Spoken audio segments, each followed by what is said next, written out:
haba ng pag-box out. Yung alam niyo pag-box out, ganito lang. Ha? So yung mga maliliit, ikaw paano mo box outin yun? Tayo ka. Tayo ka. Tayo ka. Tingnan. Sa tingin mo, baka kakayanan mo siya ng ganyan. Sige, tulak mo lang. Box out mo. Ayan.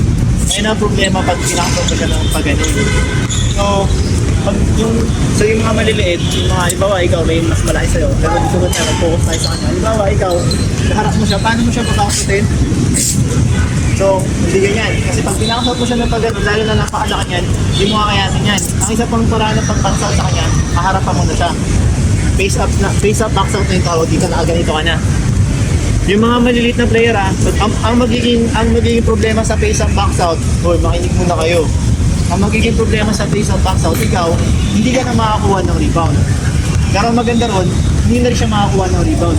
Ang gagawin nyo doon sa face up, box out, papatayin nyo yung malakas yung rebound. So kung ikaw, hindi ka mahina ka rebound, tapos ito malakas yung rebound, advantage na sa inyo yun. So ganun din yun. Ayun yung mga, ganun yung gagawin nyo sa mga malalaki, pati sa mga, diba, naglalaro kayo, may malakas na rebound sa kalaban. Natatalo kayo, puro offensive rebound. So anong gagawin nyo na lang doon? Anong gagawin doon? Face up, box out na lang yun. Kahit hindi na kayo maka-rebound, basta ang problema kung hindi rin maka-rebound yung malakas na kalaban. Sarah.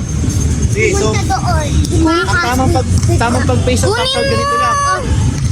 Huwag niyo i-extend. Sige, lapit ka.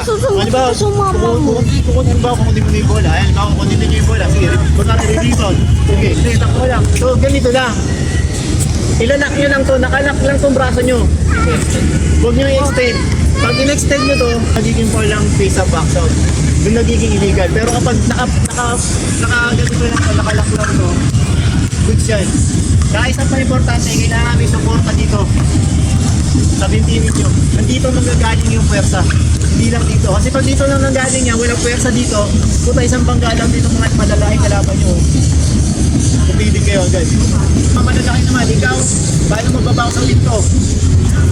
Rebound, tumira, unang gagawin ninyo, locate nyo muna yung kalaban, yung babounce outin. O ano